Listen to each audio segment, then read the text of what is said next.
اب تو شرک کی یہ کیفیت ہو چکی ہے، بدعقیدگی کا یہ حال ہو چکا ہے۔ کسی دور میں اہل شرک کہا کرتے تھے پکارو سیدنا علی کو تمہاری پکاریں قبول ہو جائیں گی۔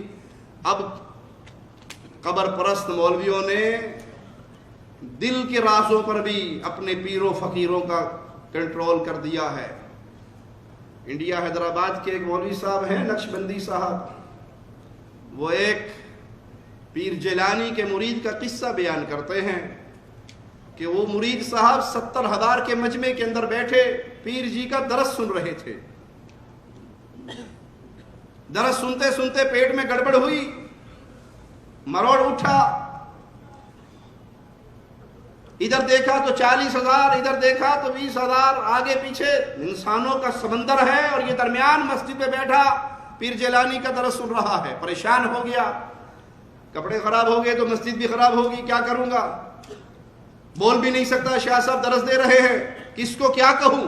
اس نے اپنے دل ہی دل میں پیر جیلانی کو پکارا۔ پیر جیلانی نے فوراً اپنے سر سے عمامہ اتارا اور پھینک کے مارا۔ وہ عمامہ اڑتا ہوا آیا اور اس مرید کے اوپر گرا۔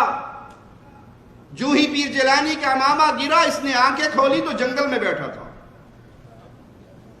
قضائے حاجت سے فارغ ہوا، قریبی چشمہ تھا، دو کے طہارت بھی بالکل 0 میٹر ہو گیا۔ اچانک خیال آیا کہ میں تو ادھر مسجد میں بیٹھا پیر جیلانی کا درس سن رہا تھا، اور یہ کہاں جنگل میں، اور معاملات بھی ٹھیک ہو گئے، پیمپر کی ضرورت نہیں پڑی۔ ابھی یہ تصور دل میں کیا تھا کہ میں تو پیر جیلانی کے درس میں تھا، یک لخت آنکھ کھلتی ہے تو دیکھتے ہیں پھر وہیں پر بیٹھ رہا ہے، اور صفحے بھی خراب نہیں ہوئی۔ پھر فرماتے ہیں اسی مجلس میں ایک شخص تھا، اور وہ پڑے پائے کا بزرگ تھا، اللہ کا ولی تھا، وہ 70,000 کے بیچ میں بیٹھا ہوا ہے، اور انہیں انتہائی حاجت محسوس ہو رہی ہے، شدت سے حاجت، ضرورت محسوس ہو رہی ہے۔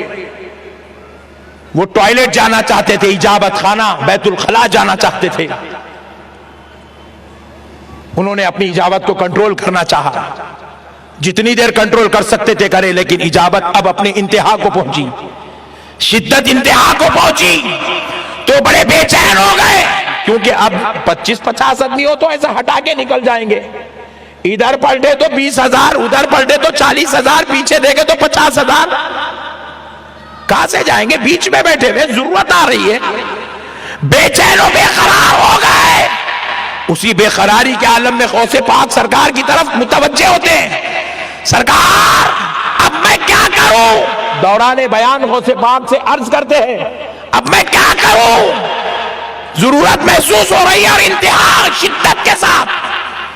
غوث پاک سرکار حالانکہ انہوں نے آواز نہیں دی، بس خالی اندر آپ کی طبیعت میں محسوس ہوتا ہے غوث پاک کیا کروں۔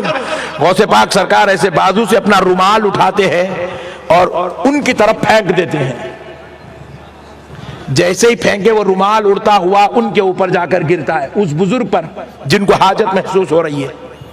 وہ فرماتے ہیں خدا کی قسم رومال قریب آیا، جب مجھ پر گرنے لگا تو میں اس رومال کے گرنے کے وجہ سے آنکھ یوں بند کیا، جیسے ہی بند کیا پھر میں نے جب آنکھ کھولی تو میں کیا محسوس کرتا ہوں، میں جنگل میں بیٹھا ہوا ہوں، ادھر پلٹ کر دیکھتا ہوں انسان تو انسان، چرند پرند بھی نظر نہیں آتا، تو مجھے شدت سے ضرورت آ رہی تھی، میں نے ایک کونا دیکھا اور وہاں ضرورت کر لی، ضرورت سے فارغ ہوا، پھر ایک جگہ گیا، پانی ملا، وہاں سے وضو بھی کر لیا، وضو کر کے پھر میں نے سوچا کہ میں کہاں ہوں، غوث پاک کی مجلس میں تھا، یہاں کہاں گا، ابھی خیال کر ہی رہا ہوں، چہرے پہ سے رومال ہٹایا تو پھر غوث پاک کی مجلس میں بیٹھا ہوا۔ انا للہ و انا الیہ راجعون۔ اس دور کے مشرک کم از کم زبان سے پکار کر غیروں کو بلایا کرتے تھے، اپنی حاجات رکھتے تھے۔ آج کے دور کا قبر پرست اپنی جاہل عوام کو درس دیتا ہے کہ اب زبان ہلانے کی ضرورت نہیں، دل ہی دل میں اگر پیر جیلانی کو پکارو گے تو پیر جیلانی تمہارے دل کے رازوں سے واقف ہے، صرف واقف نہیں، وہ ایک لمحے کے اندر پوری کائنات میں ایسا تصرف بھی کر سکتا ہے کہ بندے کو مسجد سے اٹھا کر جنگل میں لے جائے، غسل کروا کے واپس مسجد میں پہنچا دے۔ انا للہ و انا الیہ راجعون۔ یہ شرک کی وہ غلاظتیں ہیں جس میں گرفتار ہونے کے بعد آج اسلام اگرچہ غالب ہے لیکن اسلام کا نام لینے والے اکثریت مغلوب ہو رہی ہے، کیونکہ وہ رسول اللہ صلی اللہ علیہ وسلم کے پیغام توحید کو بھلا چکے ہیں۔ ان کو پیغام کیا تھا، ان کو درس کیا تھا کہ تم نے جب بھی پکارنا صرف ایک اللہ کو پکارنا، جب مانگنا ایک اللہ سے مانگنا، سوالی بننا تو اللہ کے سامنے کلام الہی کے انداز پہ غور کرو۔ وَإِذَا سَأَلَكَ عِبَادِي عَنِّي فَإِنِّي قَرِيبٌ۔ اے محمد صلی اللہ علیہ وسلم، جب میرے بندے میرے بارے میں آپ سے سوال کریں تو پھر اللہ بہت قریب ہے۔ اللہ کے بارے میں سوال ہو اللہ کہاں ہے، تو مالک نے پیارے نبی صلی اللہ علیہ وسلم کو حکم نہیں دیا کہ قل، آپ کہہ دیجئے، حالانکہ کلام الہی کا انداز بالکل یہی ہے۔ اگر آپ کچھ آیات پہ غور کریں، یسألونک عن الساعة قل انما علمها عند ربی، اے نبی صلی اللہ علیہ وسلم یہ آپ سے قیامت کے بارے میں پوچھ رہے ہیں، آپ ان کو جواب دیں کہ اس کا علم میرے رب کے پاس ہے۔ یسألونک عن الانفال قل، اے نبی جواب دو، یہ سوال کر رہے ہیں آپ جواب دو۔ یسألونک عن الخمر، یہ شراب کے بارے میں، جوئے کے بارے میں سوال کر رہے ہیں، قل، جواب دو۔ یسألونک ماذا ينفقون قل، یہ آپ سے سوال کر رہے ہیں اللہ کے نام پہ کیا خرچ کرے، جواب دو۔ یسألونک عن الجبال، یہ پہاڑوں کے بارے میں سوال کر رہے ہیں، فقل، ان کو جواب دیجئے۔ قرآن حکیم کا انداز ہی یہ تھا، لوگ سوال کرتے ہیں، اللہ کہتا ہے نبی جواب دو، لیکن جب پکار کا معاملہ آیا، بندے اللہ کے بارے میں سوال کریں تو مالک کا انداز تبدیل ہو گیا۔